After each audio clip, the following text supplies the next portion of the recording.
Halo, Assalamualaikum warahmatullahi wabarakatuh. Bagaimana kabarnya hari ini? Terima kasih sekali.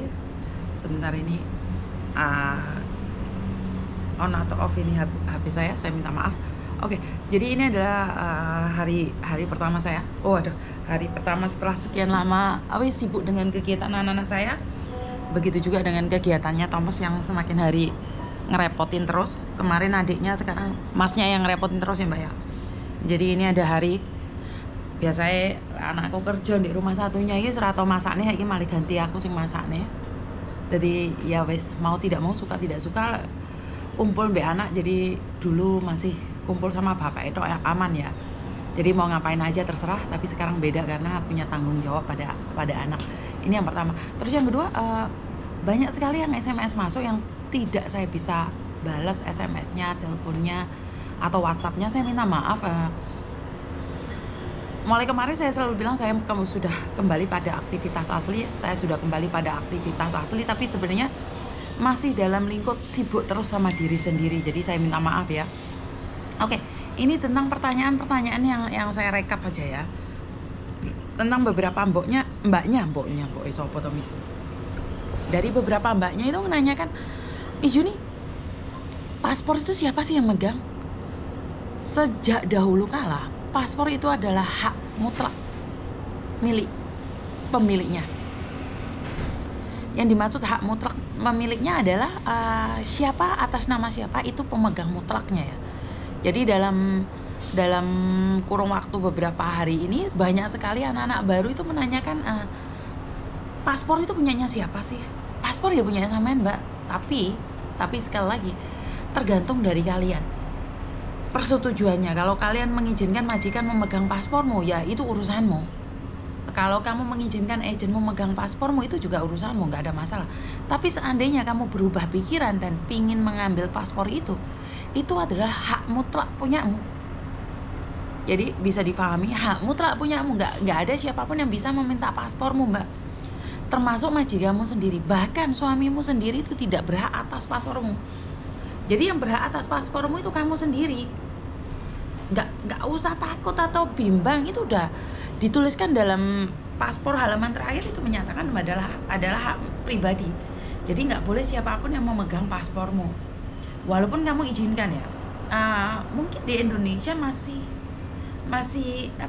belum ada peraturan yang mengatakan bahwa harus dipegang miliknya sendiri, atau memang sudah ada peraturan itu, cuman saya tidak tahu. Karena di Hongkong ini sangat ketat sekali ya, tiba-tiba ada pemeriksaan. Seperti yang saya katakan, kalau bukan hak milik Anda, nggak boleh ditaruh dompet kalian. Jangankan kalian, punya anak saya aja, kredit cardnya dia, anak saya di saya yang bawa pun nggak boleh. Begitu juga anak saya, waktu kita mau bayar makan gitu ya, kartu kredit saya dibawa dia. Kalau kita masih duduk satu meja atau masih ngobrol bersama, itu nggak apa-apa. Tapi kalau dia ada di restoran ini dan saya ada di restoran satunya, terus habis itu dia membawa kartu kredit saya, itu tidak diizinkan ya, Mbak ya. Jadi peraturan ini sangat ketat sekali. Jadi buat teman-teman di luar sana, kalau bukan miliknya jangan dibawa. Tapi bagaimana dengan pegadaian itu, misalnya pegadaian yang terjadi akhir ini kan paspor sampai KTP digadein ya. Kalau saya sendiri tidak pernah tahu kalau paspor KTP digadein ya. Karena yang saya dengar adalah paspor aja sampai laku 12.000 kalau di Indonesia itu 24 juta. Itu paspor digadekan dengan 24 juta. Saya kurang tahu ya, apakah informasi ini benar atau salah, tapi yang saya tahu beberapa mbaknya melaporkan seperti itu.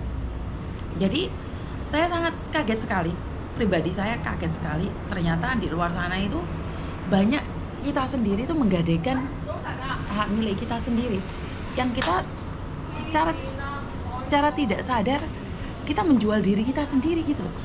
Kayak apa, paspor itu hak milik mutlak kita, tapi bisa digadaikan. Terus giliran kita mau renew, mau di intermini, terus bagaimana itu semuanya kita membuat kita gundah, membuat kita tidak tahu harus seperti apa, dan akhirnya kelabakan, akhirnya dimarahin sama KJRI. Jadi ada beberapa mbaknya itu yang sempat ngasih tahu saya, komplain sama saya, dimaki-maki sama KJRI, dibentak-bentak sampai dihina-hina.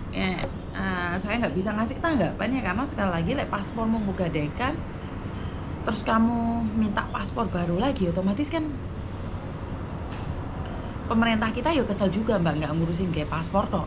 Tapi kalau masalah staf KJRI ngamuk-ngamuk ngenyek-ngenyek itu kadang-kadang ya secara logika nggak perlu lah sampai seperti itu. Kamu boleh marah secara logika, nggak usah ngelokno sampai over menurut pendapat saya ya. Sekali lagi, karena bagi saya adalah mereka manusia biasa dan manusia sudah dewasa. Sebenarnya mereka tahu apa yang dia lakukan. Emangnya kalau dimarahin atau dihina mereka akan berubah lebih baik lagi? Karena yang saya ingat dan saya tahu adalah orang yang dihina atau orang yang dilukai itu sangat pendendam sekali, dan mereka punya dendam. Kalau bagus sih nggak apa-apa, tapi kalau dendamnya jelek terus akhirnya membuat dia membenci sesuatu atau apalagi membenci sebuah golongan, itu yang sangat berbahaya sekali. Karena dari salah satu staf KJRI itu menghinanya sampai